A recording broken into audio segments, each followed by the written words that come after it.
இயேசு கிறிஸ்துவும் அவருடைய அற்புத அடையாளங்கள். இயேசு கிறிஸ்துடைய மகிமையை பற்றி பார்க்க போகிறோம். அவர் செய்த அற்புதங்கள் என்ன அப்படிங்கிறத பார்க்க போகிறோம். இப்போ இயேசு கிறிஸ்துவை பற்றி நமக்கு எல்லாத்துக்குமே நல்லா தெரியும். ஆனால் அவருடைய வல்லமையை பற்றி இன்னைக்கு பார்க்கலாம். எப்பேற்பட்ட வல்லமை இயேசு கிறிஸ்துடையது அப்படிங்கிறத பார்க்கலாம். ஃபஸ்ட்டு நம்ம இயேசு கிறிஸ்து முதல்ல எப்படி நம்ம முதல்ல ஸ்டார்டிங்கில் பார்த்தீங்கன்னா அவர் வார்த்தையாக இருக்கிறார். வார்த்தைன்னா யார்? இயேசு கிறிஸ்து. அதுக்கு ஒரு வசனம் கொடுத்துருக்காங்க பாருங்க. யோவான் 1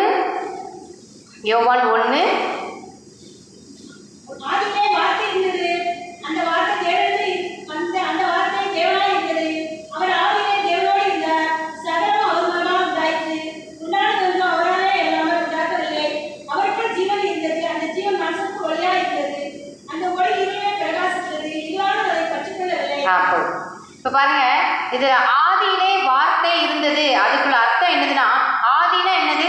நம்ம உலகம் உண்டாகிறதுக்கு முன்னாடியே இயேசு கிறிஸ்து என்ன செய்றாங்க? தேவனோடு இருக்கிறாங்க. அப்போ உலகம் உண்டாகிறதுக்கு முன்னாடியே இயேசு கிறிஸ்து எப்படி இருக்காங்க? வார்த்தை அப்படிங்கிறது இந்த இடத்துல யாரை குறிப்பிடுகிறது?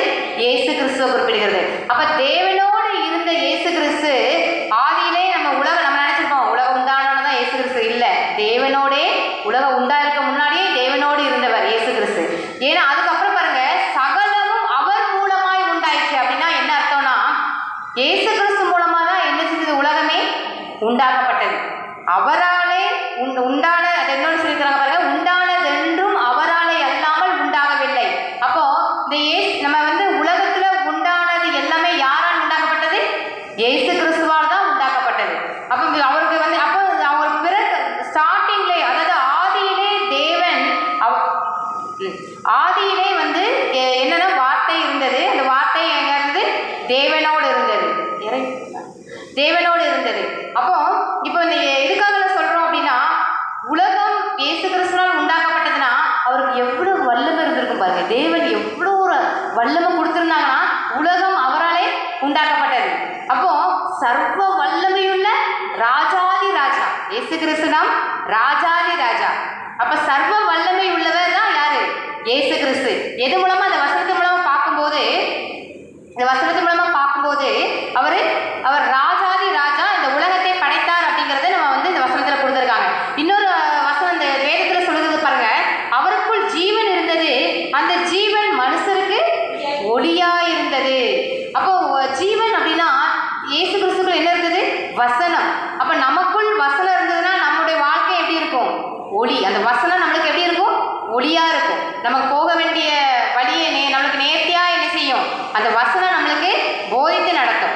அதுதான் நம்மளுக்கு ஒளியா இருந்தது. கொஞ்சம் சவுண்ட் ஒளியா இருந்தது. இருளானது அதை பற்றி கொள்ளவில்லை. அப்படின்னா என்ன அர்த்தம்? இருள்னா என்னது அப்படின்னு பார்த்தீங்கன்னா பிசாசானது. இருள். இப்போ நம்ம ஒளியின் பிள்ளைகள் யாரு? நாம தேவனுடைய பிள்ளைகள். அப்போ பிசாசின் பிள்ளைகள் இருளுக்குள் இருக்கிறாங்க. அப்போ இருளானது அதை பற்றி கொள்ளவில்லை. அப்படின்னா நாம் அந்த வசனத்துக்குள் நம்ம இருதயத்தில் வசனம் இருந்தது அப்படின்னா பிசாசானவனால் நம்மளை என்ன செய்ய முடியாது? தொடவே முடியாது. நம்மளை அவன் மேற்கொள்ளவே முடியாது. நாம் அவனை ஜெயித்தவர்களாய் காணப்படுவோம். எப்படி இருந்தா? வசனம் நம் உள்ளத்தில் இருந்தா. ரொம்ப முக்கியம். வசனம் இல்லை அப்படின்னா அவன் என்ன செஞ்சிருவான்? நம்மளை மேற்கொண்டுருவான். ஆனா வசனம் நம்ம உள்ளத்துல இருக்கும்போது பிசாசானவனால் நம்மளை என்ன செய்ய முடியாது? மேற்கொள்ள முடியாது. நாம் தான் ஜெயம் பெற்றவர்கள். அவனோட நம்ம மேற்கொள்ளி ஜெயம் பெற்றவர்களா இந்த உலகத்துல காணப்படணும் அப்படின்னா நம்ம இருதயத்துல என்ன இருக்கணும்? வசனம். வசனத்துக்கு தான் என்ன செய்வான்? பிசாசானவன் பயந்து ஓடுவான். உங்க இருதயத்துல வசனங்கள் நீங்க தியானிச்சு பேசிக்கிட்டே இருங்க, பிசாசம் உங்க பக்கத்துல என்ன செய்ய மாட்டான்? வரமாட்டான். அந்த வசனத்துக்கு என்ன இருக்கு? வல்லமை. அந்த வசனம் யாரு? இயேசு கிறிஸ்து. வார்த்தையா இருக்கிறாங்க. அப்ப அந்த இயேசு கிறிஸ்துக்கு எவ்வளவு வல்லம் பாருங்க, எவ்வளவு அந்த வசனத்துக்கு வல்லமை இருக்கு அப்படின்னா, நம்ம வசனத்தை பேசும்போது பிசாசோட நம்மளை என்ன செய்ய முடியாது? பக்கத்திலே வர முடியாது. நம்மளை தொடரணும்னா கூட இயேசுகிட்ட தேவன்கிட்ட என்ன செய்யணும்? அவன் பெர்மிஷன் கேட்கணும். வசனம் நம்ம உள்ளத்துல நம்ம தேவனுடைய பிள்ளையா இருக்கும்போது பிசாசானவன் தேவன்கிட்ட போய் நான் வேணா என்ன செஞ்சுக்கலாம்? யோபு ஒரு வசனம் பார்த்தீங்களா? பெர்மிஷன் கேட்டான். பிசாசு தொடுத்துக்கலாமா? அதே மாதிரி தான் நாமளும் தேவனுடைய பிள்ளையாய் நாம் வைராக்கியம் உள்ளவர்களாய் வசனத்தில் இருதயத்தில் பதித்தவர்களாய் காணப்பட்டோம்னா பிசாசானவன் இவர்களை என்ன செஞ்சுக்கலாம்? சோதிச்சுக்கலாமா அப்படின்னு யார்கிட்ட பெர்மிஷன் கேட்பாங்களாம்? தேவன்கிட்ட போய் பெர்மிஷன் கேட்பாங்க. அந்த மாதிரி நாம் என்ன செய்யணும்? வைராக்கியம் உள்ளவர்களாக இந்த உலகத்தில் என்ன செய்யணும்? வசனத்தில் என்ன செய்யணும்? தேறினவர்களாக காணப்படணும். நம்ம ஏதோ நிறைய புக்ஸ்லாம் இருக்குது, இப்போ நிறைய புக்கு வந்திருக்கு. ஆனால் அந்த புக்கெல்லாம் நீங்கள் வாசித்து பாருங்க, ஏதாவது நம்மளுக்கு நன்மை இருக்கா? இல்லை. ஆனால் நீங்கள் வசனத்தை வாசிக்க வாசிக்க வாசிக்க உங்கள் வாழ்க்கை எப்படி மாறும்? பிரகாசம் உள்ளவர்கள், அதான் தேவன் ஒளியின் பிள்ளைகளாக என்ன செய்வீங்க? நீங்கள் மாறு. நானும் நீங்களும் ஒளியின் பிள்ளைகளாக மாறுவோம். அப்போ இந்த வசனம் தான் யாரு? வார்த்தை, அதாவது இயேசு கிறிஸ்து வார்த்தையா இருக்கிறார். அப்ப இயேசு கிறிஸ்துக்கு சகல அதிகாரமும் இந்த உலகத்துல கொடுக்கப்பட்டிருக்கிறது. ஒரு வசனம் கொடுத்திருக்கிறாங்க, மத்தேயு 28:18. அதுல சொல்லியிருக்கிறாங்க பாருங்க, மத்தேயு 28:18.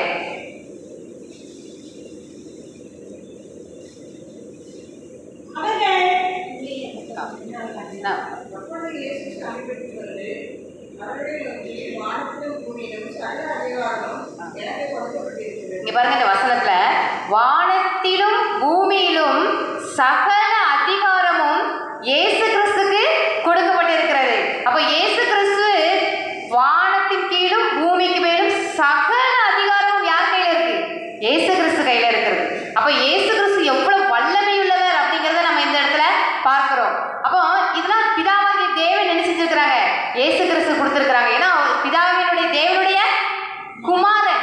அப்போ தேவனுடைய குமாரனுக்கு சகல அதிகாரமும் வானத்தின் கீழும் பூமிக்கு மேலும் சகல அதிகாரமும் கொடுக்கப்பட்டிருக்கிறது. இயேசு கிறிஸ்துவின் நாமத்தினால நாம் எதை வேண்டிக் கொள்கிறோமோ அதை நமக்கு செய்வார். அவரே ஒரு வசனத்துல சொல்லியிருக்கிறாங்க, இயேசு கிறிஸ்து சொல்லியிருக்கிறாங்க, என் நாமத்தினாலே எதை கேட்டீர்களோ நான் அதை உங்களுக்கு செய்வேன். அப்போ இயேசு கிறிஸ்துவின் நாமத்திற்கு எவ்வளவு வல்லமை இருக்குன்னு பாருங்க. அந்த இயேசு கிறிஸ்துவின் நாமம் மகிமையான ஒரு நாமம். நீங்க இயேசு கிறிஸ்துவின் நாமத்தினால சொல்லி ஜெபிக்கும் போது அந்த ஜெபம் எப்படி மாறுகிறது? வல்லமையுள்ள ஜெபமா மாறுகிறது. இயேசு கிறிஸ்து இயேசுவின் நாமத்துக்கு அவ்வளவு ஒரு வல்லமை இருக்கிறது. இப்போ நம்ம பார்க்கிறோம், இதுல கூட இந்த வசனத்துல வானத்தின் கீழும் பூமிக்கு மேலும் சகல அதிகாரம் கொடுக்கப்பட்டிருக்கிறது பார்த்திருக்கிறோம். அதே மாதிரி இயேசு கிறிஸ்துவின் நாமத்திற்கு வல்லமை எப்படி? இயேசு கிறிஸ்து நாமத்தில் எதை கேட்டாலும் அதை இயேசு கிறிஸ்து நம்மளுக்கு செய்வாங்க அப்படிங்கறது வாக்குத்தத்தமா என்ன செஞ்சிருக்கிறாங்க? நம்மளுக்கு வசனத்துல கொடுத்திருக்கிறாங்க. அது மட்டும் இல்ல, இன்னொரு வசனத்தை நம்ம பார்க்கும்போது இயேசு கிறிஸ்து நம்ம பார்க்கும்போது, நானே வழியும் சத்தியமும் ஜீவனுமா இருக்கிறேன், என்னை இல்லாமல் ஒருவனும் பிதாவினிடத்தில் வரான். அப்ப இயேசு கிறிஸ்து இல்லாம பிதாவினிடத்தில் போக முடியுமா? நம்ம வழியே கிடையாது. இயேசு கிறிஸ்து தான் ஒரே வழி.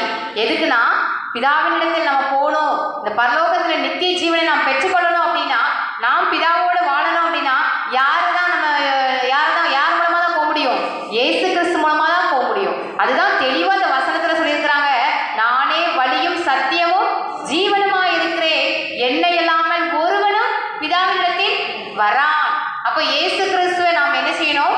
நாம் இறுக பிடித்துக் கொள்ளணும். அதான் வசன வார்த்தை, அதை நாம் நம்ம பிடித்து வைராக்கியம் உள்ளவர்களால் இறுக பிடித்துக் கொண்டோம் அப்படின்னா நம்ம அந்த பிதாவினிடத்தில் நாம் என்ன, அதுவே நம்மளுக்கு ஒரு வழிகாட்டியாக காணப்படுகிறது. அதுதான் அந்த வசனம் குறிப்பிடுகிறது. இன்னொன்று பார்த்தீங்கன்னா, என்னை அறிந்தீர்களானால் என் பிதாவையும் அறிந்திருப்பீர்கள். அப்போ இயேசு கிறிஸ்துக்குள்ள யார் இருக்கா? பிதா இருக்கிறார். இயேசு கிறிஸ்துக்குள்ள தான் யார் இருக்கா? பிதா. அப்ப பிதா என்னிலும் நான் அவருடைய வசனம் இருக்குல்ல, நான் பிதாவிலும் பிதா என்னிலும் இருக்கிறதை நம்புங்கள் அப்படின்னு இயேசு கிறிஸ்துவே சொல்லியிருக்கிறாங்க. அப்போ பிதாவே யார் கூட தான் இருக்காங்க? இயேசு கிறிஸ்து. அப்ப இயேசு கிறிஸ்து பேசுற வார்த்தை யார் மூலமா பேசுறாங்க? பிதாவின் மூலமா. அவர் சுயமா பேசுறாங்களா? இல்ல. ஒரு வசனத்துல சொல்லியிருக்கிறாங்க, நான் சுயமாய் பேசுவதில்லை, பிதாவின் வார்த்தையை தான் என்ன செய்யறேன்? வசனங்கள் பேசுகிறேன். அப்போ இயேசு கிறிஸ்துடைய வாயிலிருந்து வர்ற வார்த்தை பிதாவினிடத்திலிருந்து வருகிறது. இயேசு கிறிஸ்துக்குள்ள யார் இருக்கா? பிதா இருக்கிறாங்க. அப்ப அவர் தான் மெய்யான என்னது? நம்மளுக்கு தேவன். பிதாவாகிய தேவன் இயேசு கிறிஸ்துவ நம்ம என்னது? மெய்யான தேவன். அவர் மாத்திரம்தான் நம் உலகத்தை ஜெயிக்கிறதுகளுக்கு நமக்கு உறுதுணையா இருக்கிறவர்கள். வேற எங்கேயுமே வேற நம்ம பிதாவினிடத்தில் போனோம் அப்படின்னா வேற வழியே கிடையாது. ஒரே வழி யார் தான்? இயேசு கிறிஸ்து தான். அப்போ இந்த இயேசு கிறிஸ்து பத்தி நம்ம இவ்வளவு வல்லமை உடையவர் பார்க்கிறோம். இவ்வளவு பாருங்க, இவ்வளவு வல்லமை உடையவர் நம்ம பார்க்கிறோம். ஆனா இந்த இயேசு கிறிஸ்து பாருங்க, சிறு வயதுல எப்படி இருந்தாங்கன்னு பார்ப்போம். இவர் பிறக்கும் போதே பிதாவானவர் பரிசுத்த ஆவி மூலமா என்ன செஞ்சிருக்கிறாங்க? பரிசுத்த ஆவி, நம்ம பரிசுத்த ஆவி பெறதுக்கு நம்ம என்ன செய்யறோம், எவ்வளவு போராடுறோம். ஆனா பிதாவாகிய தேவன் பாருங்க, பிறப்பே இயேசு கிறிஸ்துக்கு பரிசுத்த ஆவி மூலமா என்ன செஞ்சிருக்காங்க, கொடுத்துருக்காங்க. அது ஒரு பெரிய, அவர் வந்து ஒரு மிகப்பெரிய ஒரு ஆசீர்வாதம். இன்னொன்று அதுல வந்து வசனங்கள் எல்லாமே இருக்கிறது, லூக்கால கொடுத்துருக்காங்க. பரிசுத்த ஆவியின் மூலமா இயேசு கிறிஸ்து உண்டாக்குறாங்க. இன்னொன்று என்னன்னா, தேவகுமார், அதாவது தூதன், காபிரியல் தூதன் வந்து இவனுக்கு என்ன சொல், தேவனால் அனுப்பப்பட்ட மனுஷன் தான். தேவனால் அனுப்பப்பட்ட தூதன் யாரு, காபிரியல். இந்த காபிரியல் தூதன் சொல்றாரு மரியாள்கிட்ட, இயேசு என்று பெயரிடுவாயாக. அப்ப தேவனால் அனுப்பப்பட்ட மனுஷன் பெயர் கூட என்ன யார் செலக்ட் பண்ணியிருக்கா, பிதா. மரியாள் செலக்ட் பண்ணாங்களா, இல்ல. அப்ப எல்லாம் தேவன் நேர்த்தியா இயேசு கிறிஸ்து பிறப்புல இருந்து செஞ்சுட்டு வராங்க பாருங்க. பிறக்கிறதே பரிசுத்த ஆவியினால இயேசு கிறிஸ்து உண்டாக்குனாங்க. அதுக்கப்புறம் பேர் யார், பிதா தான் என்ன செய்றாங்க, காபிரியல் தூதன் மூலமா சொல்றாங்க மரியாள்கிட்ட போய் இயேசு என்று பெயரிடுவாயாக. அது பிறப்புல பாருங்க. மூணாவது ஸ்டெப் பாருங்க, இயேசு கிறிஸ்து பிள்ளை வளர்ந்து, ஒரே ஒரு வசனம் லூக்கா 2:40, லூக்கா 2:40.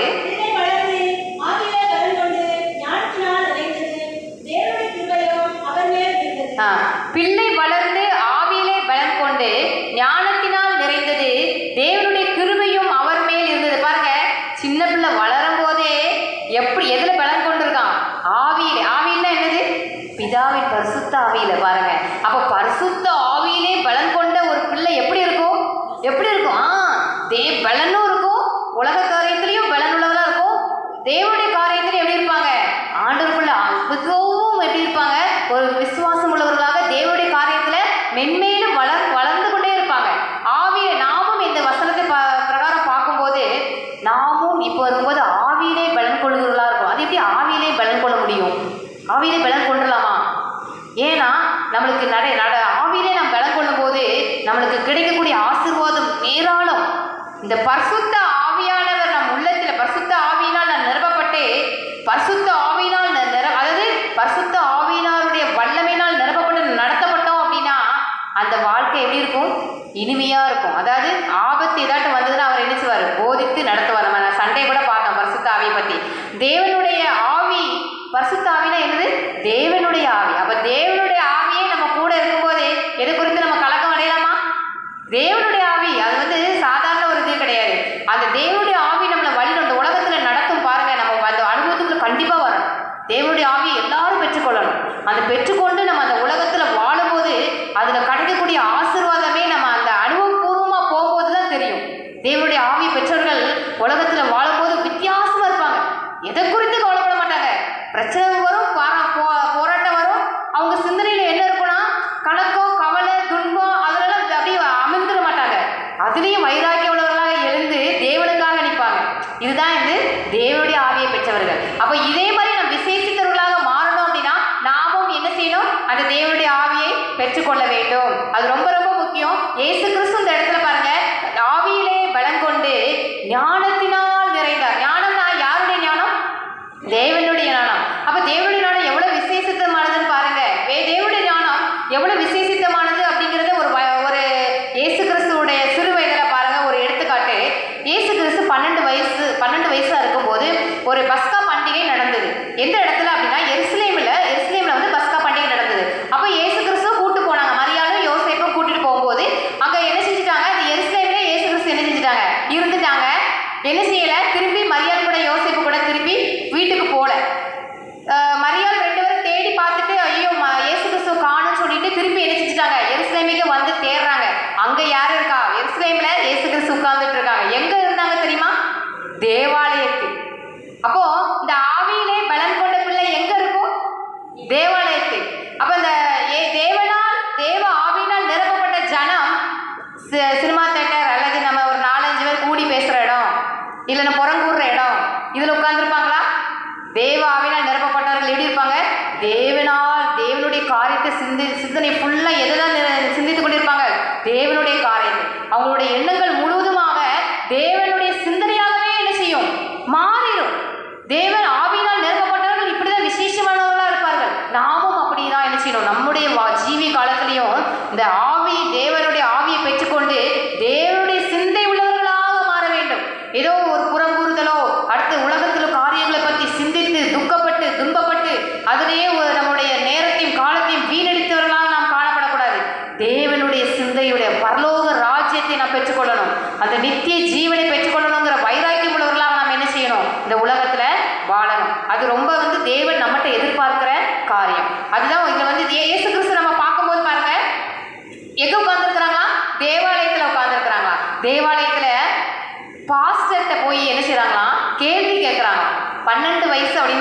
போதே எவ்வளோ சிறு பிள்ளை.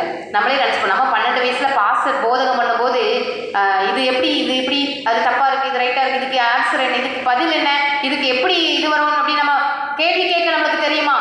நம்மளுக்கு அப்போ இயேசு கிறிஸ்துடைய ஞானம் யாரால் கொடுக்கப்பட்டது? தேவனால் கொடுக்கப்பட்டது. அப்போ அந்த தேவனால் கொடுக்கப்பட்ட அந்த ஞானம் விசேஷமானது. எப்படின்னா இந்த தேவாலயத்தில் போதகர் பிரசங்கம் பண்ணிட்டு இருக்கிறதே என்ன செய்றாங்களாம்? கேள்வி கேட்குறாங்க. அந்த கேள்வி கேட்குறது அது சாதாரண கேள்வி கிடையாது. அங்குள்ள ஜனங்கள்லாம் இயேசு கிறிஸ்துவை பார்த்து பிரமிப்புட என்னது, ரொம்ப ஆச்சரியம். என்னவோ இயேசு கிறிஸ்து இவ்வளோ சிறு வயதிலே எவ்வளோ பாசிட்டிவ் என்ன செய்றாங்க, இவ்வளோ ஞானமாக கேட்குறாங்களே, வசனங்களை எவ்வளோ ஞானமாக, எப்போ வசனங்களை எவ்வளோ ஞானமாக கேட்குறாங்க, கேள்வி கேட்குறாங்க அப்படிங்கிறத அந்த ஜனங்கள் என்ன செஞ்சாங்களாம்? பிரமித்தடைந்தார்களாம். பிரமித்தார்கள்னா ரொம்ப வியப்பாக பார்க்குறாங்க. மரியாதை யோசேப்பும் வந்து பார்த்துட்டு இருக்காங்க. இயேசு கிறிஸ்து கேள்வி கேட்டுட்டு இருக்கும்போது அவங்களும் ஆச்சரியப்படுறாங்க. நம்ம பையன் இவ்வளோ வசனத்தில் இவ்வளோ தெரியலவனா எப்படி மாறினா? யார் கற்றுக் கொடுத்தா? அது யாருடைய ஞானம்? தேவனுடைய ஞானம். அப்போ 12 வயசுலே ஆட்டோமேட்டிக்காக அந்த வசனங்களுடைய ஞானம் பெற்றுக்கொண்டது இயேசு கிறிஸ்து என்ன செஞ்சாங்க? பெற்றுக்கொண்டாங்க. அதே போல தான் நாமும் தேவனுக்குள்ள வைராக்கியம் உள்ளவர்களாக நாம் வரும்போது, அந்த தேவனுடைய ஆவியினால் நிரப்பப்படும் போது இந்த வசனங்களை என்ன செய்வோம்னா இருதயத்தில் ஆட்டோமேட்டிக்காக என்ன செய்யும்? பதியும். அந்த வசனங்களுடைய அர்த்தங்களையும் என்ன செய்வார்? தேவனுடைய ஆவியானவர் நம்மளுக்கு கற்றுக் கொடுப்பார். நாமளும் இதே மாதிரி என்ன செய்யணும்? இந்த ஜீவத்துக்குள்ள நாமும் கடந்து வரணும். இன்னொரு வசனம் பாருங்க, அவங்க இயேசு கிறிஸ்து சொல்லியிருக்கிறாங்க. லூக்கா 2:52. லூக்கா 2:52.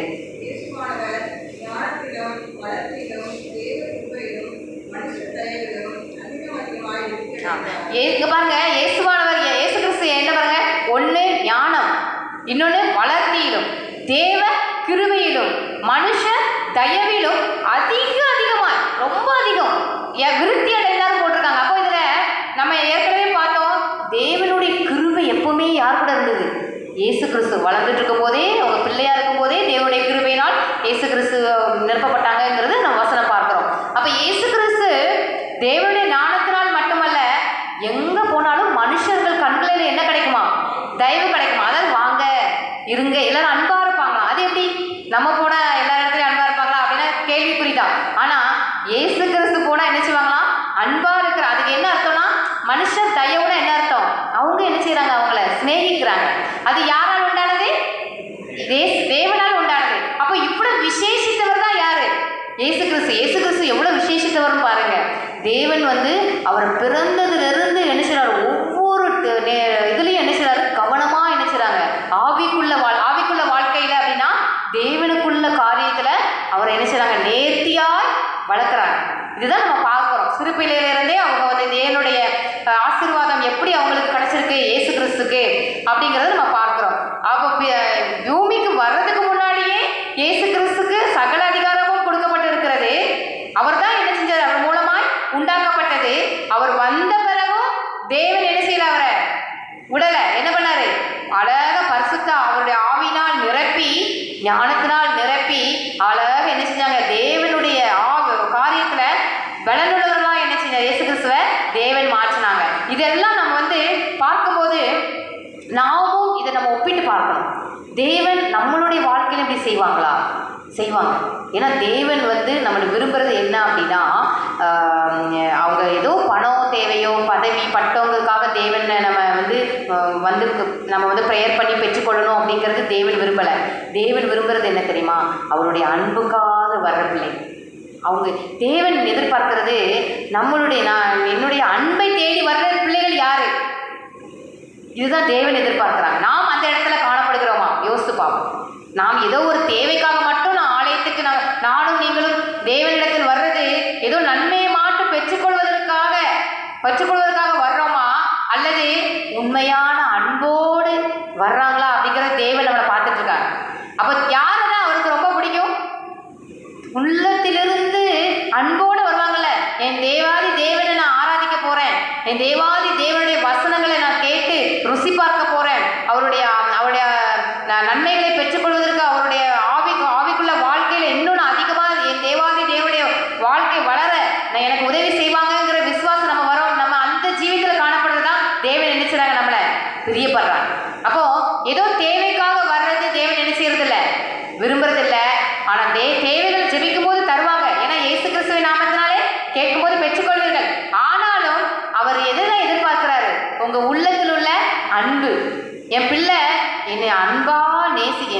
தேவனை பார்க்க போகிறேன் அப்படிங்கிற அன்போடு வராளா அப்படிங்கிறது தேவன் இருதயத்தை பார்க்குறாங்க, அவங்களுக்கு தெரியும். ஆனால் நாமும் என்ன செய்யணும், இனிமேல் நம்ம தேவனிடத்தில் வரும்போது என்ன செய்யணும், முழுவதுமாக அன்பை தான் காட்டணும். ஏதோ தேவைக்காக வந்தோடனே உட்காந்து அது தாங்க இது தாங்க அது தாங்க இது தாங்க ப்ரேயர் பண்ணுறதை என்ன செய்யக்கூடாது. அதை விட அவருக்கு நன்றி செலுத்தி அவர்கிட்ட நன்றி செலுத்தி உள்ளத்தில் ஆழத்திலிருந்து தேவனே மட்டுமாக என்னை காத்தீரே, நடத்துனீங்களே, எல்லாத்துக்கும் நன்றியுள்ள இருதயத்தோடு நம்ம என்ன செய்யணும், அவர் அன்புக்காக ஏங்குற ஜனமாக நாம் என்ன செய்யணும், மாற வேண்டும். நாம் இங்கே வந்திருக்கிறவர்கள் தேவனுடைய அன்புக்காக ஏங்குற ஜனமாக தான் இருக்கணுமே தவிர அவர்கிட்ட நன்மைகளை மட்டும் பெற்றுக்கொள்கிற ஜனமாக என்ன செய்யக்கூடாது, நாம் இருக்கக்கூடாது. நாம் இன்றிலிருந்து ஒரு தீர்மானம் எடுப்போம், நான் என் தேவனுடைய அன்புக்காக இயங்குகிறேன், அவருடைய அன்பு என்னை நிரப்பணும், அவர் என் தேவனுடைய ஆவி என்னை நிரப்பி அவர் இந்த நான் வாழ்க்கையில என்னை நடத்தணும் அப்படிங்கிற ஒரு வைராக்கியமுள்ள ஜனமாக நம்ம என்ன செய்யணும், நாம் இன்றையிலிருந்து மாறுவோம். நன்மைகளை மாட்டு பெற்றுக்கொண்டு போகிற ஜனமாக இருக்கவே கூடாது. இதுதான் தேவன் நம்மகிட்ட எதிர்பார்க்கிற காரியம். அப்போ நம்ம அவர் அன்புக்காக இயங்கும் போது அவர் சொல்றாரு, தேவனுடைய ராஜ்யத்தை தேடும் போது நமக்கு இது சகலமும் கொடுக்கும். அப்போ நம்ம அவர் அன்புக்காக இயங்கும் போது அவர் நம்ம தேவைகளை என்ன செய்வார், சந்திப்பார். அப்போ நம்மளுடைய கடமை என்ன, நம்ம வர்றது தேவனுடைய அன்புக்காக என்ன செய்யணும். வந்தோம் அப்படின்னா நம்மளோட உலக காரியங்களும் தேவன் என்ன செய்வாங்க, நேர்த்தியாக நடத்துவாங்க. அதுதான் தேவன் நம்மகிட்ட எதிர்பார்க்கிற காரியம். அப்போ இயேசு கிறிஸ்து பாருங்க, சிறு வயதிலிருந்து எவ்வளோ நேர்த்தியாக நம்ம தேவன் நடத்திட்டு வந்தான்னு பார்க்குறோம். அவருடைய அற்புதத்தை பார்க்கும்போது ஒரு சீசர்கள் படகுல சீசர்கள் பிரயாணப்பட்டு இருக்கும் போது என்ன நடக்கும் அப்படின்னா பெரும் காற்று உண்டாகுது. அவருடைய அற்புதத்தில் ஒரு அற்புதம் பாருங்க, பெரும் காற்று உண்டாகுது. பெரும் காற்று உண்டாகும் போது இவர் என்ன செஞ்சாரு, தூங்கிட்டு இருந்தாங்க இயேசு கிறிஸ்து. சீசர்கள் என்ன செய்றாங்க, அலறுனாங்க. அதுக்கப்புறம் இயேசு கிறிஸ்து என்னை ரட்சியும், என்னை காப்பாத்துங்க அப்படின்னு ரட்சிங்க அப்படின்னு சொல்லி சீசர்கள் கேட்கும் போது இயேசு கிறிஸ்து என்ன சொன்னாங்கன்னா, ஏன் விசுவாசம் எல்லாம் போச்சு. அப்போ தேவன் எதிர்பார்க்கிறது விசுவாசம். நம்மகிட்ட எதிர்பார்க்கிறது ரெண்டாவது காரியம் என்ன, விசுவாசம். இன்னொன்று என்ன அப்படின்னு பார்த்தீங்கன்னா, அந்த காற்றையும் கடலையும் என்ன செய்யறாரு, காற்று அமைதியாரு அதட்டினாராம், கடல் அமைதியாரு. அப்போ இந்த காற்றும் கடலும் யாருக்கு கீழ்ப்படியும், இயேசு கிறிஸ்து கீழ்ப்படியும். ஏன்னா அது உண்டாக்குறது யாரு, அவர் மூலமாக தான் உண்டாயிடுச்சு. அப்போ இயேசு கிறிஸ்துக்கு எவ்வளவு வல்லமை இருந்ததுன்னா, அந்த காற்றையும் கடலை பார்த்து அதட்டினோன்னு என்ன செஞ்சுட்டு அமைதலாயிடுச்சு. அப்போ இந்த சீசர்கள்லாம் பார்க்குறாங்க, எப்படி இது அந்த காற்றும் கடலும் கூட இவருக்கு கீழ்ப்படுகிறது, அது எப்படி அப்படின்னு ஆச்சரியமா என்ன செய்றாங்களாம் பார்க்குறாங்க. அப்போ இயேசு கிறிஸ்துக்கு இந்த வல்லமை கொடுத்து பிதாவாகிய தேவன் நினைச்சிருக்காங்க, வல்லமை கொடுத்துருக்காங்க. இயேசு கிறிஸ்து எவ்வளவு வல்லமை இருக்குன்னு பாருங்க. இந்த இயற்கை கூட என்ன செய்யுது, அவருக்கு கீழ்ப்படுகிறது. அப்போ இயற்கை கூட கீழ்ப்படுது அப்படின்னா நாமும் என்ன செய்யணும், இந்த வசனத்துக்கு நாம் என்ன செய்யணும், கீழ்ப்படியணும். அதுதான் ரொம்ப முக்கியம். இயேசு கிறிஸ்து அது மட்டும் முக்கியம், ரொம்ப முக்கியம். என்னன்னா நானும் தான். ஏன்னா நானும் இந்த இடத்துல பேசுறதுனால எல்லாத்துக்கும் தேறினவள் கிடையாது. இன்னும் என்ன வளர்ந்து கொண்டு இருக்கிற ஒரு நபராக தான் இந்த இடத்துல காணப்படுகிறேன். அப்போ நானும் நீங்களும் இந்த வசனத்தில் தேறினவர்களாய் காணப்பட விசுவாசம் உள்ளவர்களாய் காணப்படணும். ஒண்ணு, விசுவாசிக்கும் போதுதான் அந்த வசனம் நம்ம வாழ்க்கையில என்ன செய்யும், நிறைவேறும். இந்த இடத்துல நீங்க அவிவிசுவாசம் இருந்தது அப்படின்னா இந்த வசனம் நம்மளுக்கு என்ன செய்யல, பிரயோஜனமே படாது. ஆனா நீங்க விசுவாசம் உள்ளவர்களா இந்த வசனத்தை நீங்க இருக்கும்போது நீங்க என்ன செய்யலாம், ஜெயத்தை பெற்றுக்கொள்ளலாம். அப்ப விசுவாசம் ரொம்ப முக்கியம். இன்னொன்று என்ன அப்படின்னா, நீங்க இயேசு கிறிஸ்து பாருங்க, கீழ்ப்படிதல் இந்த இடத்துல எதிர்பார்க்கிறாங்க. கீழ்ப்படியணும். இயேசு கிறிஸ்து என்ன வார்த்தை சொன்னாங்களோ நாம் என்ன செய்யணும், அவருக்கு கீழ்ப்படியணும். அதுதான் இந்த அற்புதத்துல ஒன்னாவது அற்புதம் என்னது அப்படின்னா, காற்றும் கடலும் என்ன செய்யறாரு, அதட்டினால் என்ன செஞ்சது, அப்படியே கீழ்ப்படிந்தது. அதே போலதான் இயேசு கிறிஸ்து நம்மகிட்ட எதிர்பார்க்கிறது என்னது, கீழ்ப்படிதல். அந்த கீழ்ப்படிதல் நம்மளுக்கு ரொம்ப ரொம்ப முக்கியம். அப்போ நம்ம நிறைய காரியங்களை நம்ம பார்க்கும்போது இன்னொரு காரியம் பாருங்க, நூற்றுக்கு அதிபதி வீட்டில் ஒரு வேலைக்காரன் என்ன செஞ்சான், ரொம்ப உடம்பு சரியில்லாம இருக்கும்போது இயேசு கிறிஸ்து சொல்றான், நீங்க இங்க இருந்தே சொன்னா அவன் என்ன செஞ்சிருவான், சொஸ்தமாவான். அப்ப எவ்வளவு எப்பேற்பட்ட விசேஷமான அந்த விசுவாசம் பாருங்க. இயேசு கிறிஸ்து சொல்றாங்க, இவனை போல நான் என்ன செய்யல, யாரையுமே விசுவாசிய பார்த்ததில்லை. அந்த வசனம் கூட நீங்க பார்த்திருப்பீங்க. இந்த விசுவாசத்தின்படி என்ன சொல்றாரு இயேசு கிறிஸ்து சொல்றான்னு பாருங்க, இஸ்ரவேலுக்குள்ளும் நான் இப்படிப்பட்ட விசுவாசத்தை காணவில்லை. அப்ப எப்பேற்பட்ட விசுவாசம் இருந்தது. அப்ப அப்பேற்பட்ட விசுவாசம் நம்மகிட்ட இருக்கா? ஏன்னா அப்பேற்பட்ட விசுவாசம் இருந்தாதான் இயேசு கிறிஸ்து இங்க இருந்து சொன்னோன்னா அங்க என்ன செஞ்சான், வேலைக்காரன் சொஸ்தமானான். அப்ப நாம் அழுது போராடி ஜெபிச்சாலும் விசுவாசிக்கும் போது அந்த காரியம் என்ன செய்யறாங்க, தேவன் நம்ம ஜெபத்தை உடனே என்ன செய்றாங்க, கேட்கிறாங்க. அப்ப இந்த விசுவாசம் அப்படிங்கிறது இந்த 2வது அற்புதத்திலையும் சொல்லப்பட்டிருக்கிறது. இந்த நூற்றுக்கு அதிபதி காரியத்தில் பாருங்க, அவன் சொல்றான், நூற்றுக்கு அதிபதி நீங்க வந்து நான் வீட்டுக்கு வர கூட நான் பாத்திரம் நல்ல. அப்ப இந்த இடத்துல அவன் என்ன செய்யறான்? தாழ்த்துறான். ஒரு காரியம் பார்த்தோம், விசுவாசிக்கிறான்னு பார்த்தோம். 2வது காரியம் நூற்றுக்கு அதிபதி பாருங்க, தன்னைத்தானே தாழ்த்துறான். அதாவது நம்ம என்ன செய்யணும்னா, இயேசு கிறிஸ்து எதிர்பார்க்கிறது, பிதாவாகிய தேவனும் இயேசு கிறிஸ்து நம்மகிட்ட எதிர்பார்க்கிறது நம்மளை தாழ்த்தணுமா. நானும் நீங்களும் தாழ்த்தி ஜெபிக்கணும். அப்போ இந்த நூற்றுக்கு அதிபதி பாருங்க, நான் அருகதையே கிடையாது. ஆனால் நூற்றுக்கு அதிபதி எவ்வளோ பணக்காரன் தெரியுமா? அவன் சொல்கிறான், எங்கள் வீட்டில் எத்தனை நான் வானா வருவாங்க, போவாங்க, அவ்வளோ வேலைக்காரங்க இருக்கிறாங்க. ஆனாலும் இயேசு கிறிஸ்து அவ்வளோ பெரிய வசதியாக உள்ளவனே இயேசு கிறிஸ்து முன்னாடி என்ன சொல்கிறான்? நான் தகுதி உடையவன் அல்ல, நான் பாத்திரன் அல்ல, நீங்கள் எங்கள் வீட்டுக்கு வர்றதுக்கு நான் என்ன இல்லை பாத்திரம். அப்போது அவன் உள்ள பாருங்க, தாழ்மையின் உள்ளம். அந்த உள்ளத்தை இயேசு கிறிஸ்து நம்மகிட்ட எதிர்பார்க்கிறாங்க. அப்போ இந்த அற்புத அடையாளங்கள்லாம் இயேசு கிறிஸ்து பண்ணிகிட்டே வரும்போது இதெல்லாம் நமக்கு சொல்லிக் கொடுக்குற சத்தியம் என்ன? நம்ம தாழ்மையாக இருக்கணும், நம்ம வந்து விசுவாசம் உள்ளவர்கள் உறுதியாக இருக்கணும். இதெல்லாம் நம்ம அவர் மாதிரி இயேசு கிறிஸ்துக்கு என்ன செய்யணும்? கீழ்ப்படியணும். இதெல்லாம் அவருடைய நம்ம கற்றுக் கொடுக்குற வசனங்கள் மூலமாக நம்மளுக்கு போதிக்கிறாங்க. இப்படிலாம் இருங்க, இப்படிலாம் இருந்தால் தான் என்ன செய்ய முடியும்? ஜெயத்தை பெற்றுக்கொள்ள முடியும். சும்மா வசனத்தை வாசிச்சுட்டு சரி அவங்க வந்து நன்மையை பெற்றுக்கொண்டிருக்காங்க அப்படின்னு சொல்லி கடந்து போயிடக்கூடாது. இந்த வசனத்தில் நம்மளுக்கு என்ன சொல்லியிருக்கிறாங்க இயேசு கிறிஸ்து? அப்போ தாழ்மையின் உள்ளம் யாருக்கு இருந்தது? அந்த நூற்றுக்கு அதிபதிக்கு இருந்தது. தாழ்த்துனா, என்னை வந்து நான் தகுதியே கிடையாது, நீங்கள் வர்றதுக்கு நான் தகுதியே கிடையாது. அப்போ நாமளும் என்ன செய்யணும்? நான் வந்து தகுதியே கிடையாது, நான் உங்களுடைய இந்த ஆசீர்வாதத்தை பெற்றுக்கொள்ள நான் பாத்திரலாம் இல்லை, ஆனாலும் என்னை என்ன செய்யுங்க? தகுதிப்படுத்துங்க. நம்ம எல்லா ஜெபத்திலையும் நம்ம என்ன செய்யணும்? கண்டிப்பாக என்ன செய்யணும்? தாழ்த்தி ஜெபிக்கும் பொழுது தேவன் என்ன செய்கிறாங்க? அந்த ஜெபத்தில் பிரியப்படுறாங்க. அதான் தாழ்த்துகிறவன் உயர்த்தப்படுவான் நம்ம சொன்ன மாதிரி வசனத்தில் குறிப்பிட்டிருக்கிற மாதிரி நம்ம என்னது? நாம் தாழ்மையில என்ன செய்கிறாங்க? இயேசு கிறிஸ்துவும் பிதாவாகிய தேவன் நம்ம இடத்துல என்ன செய்கிறாங்க? எதிர்பார்க்குறாங்க. அப்போ இன்னைக்கு கற்றுக்கொண்ட சத்தியம் பாருங்க, தாழ்மை உள்ளவர்களாக இருக்கணும், கீழ்ப்படிதல் உள்ளவர்களாக இருக்கணும், விசுவாசம் உள்ளவர்களாக இருக்கணும். அதே மாதிரி தேவனுடைய காரியத்தில் பாருங்க, ஆவியில் பலன் கொண்டவர்களாக இருக்கணும். ஆவியில் பலன் தான் என்னது? பரிசுத்த தேவனுடைய ஆவியினால் நம்ம என்ன செய்யணும்? நிரப்பப்பட்டவர்களாக காணப்பட வேண்டும். அப்போ தேவனுடைய ஆவி நம்ம உள்ளத்தில் வந்தபோது தேவனே என்ன செய்வார்? நம்மளை அழகாக நேர்த்தியாய் நடத்துவார். நம்ம நடத்துறதை நம்ம என்ன செய்யலாம்? நம்ம அனுபவபூர்வமாக நம்ம அனுபவிக்கலாம். இப்போ நான் சண்டே சொல்லும் போது நிறைய நீதிமான்களும் இப்போ தேவனுடைய ஆவியினால் நிரப்பப்பட்டு நடத்தப்பட்டு வருகிறார்கள். அவங்க அந்த நடத்தப்பட்ட அனுபவத்துக்குள்ள நாம் வந்தோன்னு வைத்துக்கோங்களேன், அந்த அனுபவமே எப்படி இருக்கும்? ஒரு பரலோக வாழ்க்கை போல இருக்கும். ஏன்னா நம்மளுக்கு துக்கம், துயரம், பாடுகளே நம்ம உள்ளத்தை என்ன செய்யாது? அமிழ்த்து போடாது. தேவனுடைய சந்தோஷம், தேவனுடைய சமாதானம், தேவனால் கொடுக்கக்கூடிய இளைப்பாறுதல் நம்ம என்ன செய்யும்? உள்ளத்தை நிரப்போம். அப்போ பாருங்க, அது எவ்வளவு விசேஷமானது. யாராலும் நம்ம உலகத்தில் உள்ளது சமாதானம் கொடுக்க முடியுமா? தேவனால் கொடுக்க முடியும். அது எப்போ அப்படின்னா, தேவனுடைய ஆவி நமக்குள்ள கண்டிப்பாக இருக்கணும். நம் தேவனுடைய ஆவினால் நிரப்பப்பட்டவர்களாக காணப்படும். இதெல்லாம் நம்ம இன்னைக்கு கற்றுக்கொண்ட சத்தியங்கள். அப்போ இயேசு கிறிஸ்துவும் அதே போல தான் ஆவியில் பலம் கொண்டார். அப்போ நீங்கள் ஆவியில் பலம் கொள்ளும் போது தேவனுடைய ஞானத்தினால் என்ன பண்ணுவீங்க? நிரப்பப்படுவீங்க. இன்னொன்று என்னன்னா, தேவனுடைய கிருபை பெற்றுக்கொள்வீங்க. தேவனுடைய கிருபைன்னா என்னன்னா இரக்கம். அதாவது கிருபை அப்படின்னா என்னன்னா அளவு கடந்த இரக்கம். தேவன் நம்ம மேல வைக்கக்கூடிய அளவு கடந்தன்னு சொல்லுவாங்கல்ல, மிகுந்த இரக்கம். அந்த இரக்கத்தை நாம் என்ன செய்யணும்? பெற்றுக்கொள்ளணும். அப்போ இதெல்லாம் நம்ம தேவனுடைய ஆவியை என்ன செய்யணும்? பெற்றுக்கொண்டவர்களாக, தேவனுக்குள்ள காரியத்தில் வைராக்கியம் உள்ளவர்களாக, வசனத்தை தியானிக்கிறவர்களாக, வசனத்தை இருதயத்தில் பதித்தவர்களாக, வசனத்தின்படி நடக்கிறவர்களாக, அதை கீழ்ப்படிகிறவர்களாக இருக்கிறவங்க தான் என்ன செய்ய முடியும்? இந்த அவ்வளோ அதிசக்தி அற்புதத்தை என்ன செய்ய முடியும்? பெற்றுக்கொள்ள முடியும். நானும் நீங்களும் இதெல்லாம் நம்ம சத்தியத்தை கற்றுக்கொண்டோம் அப்படின்னா நம் வாழ்க்கையில் அதை என்ன செய்யணும்? கொண்டு வரணும். எதுவும் கேட்டுட்டு சரி தேவன் வந்து வசனத்தில் நம்ம சொல்லியிருக்கிறாங்க அப்படின்னு பேரக்கூடாது.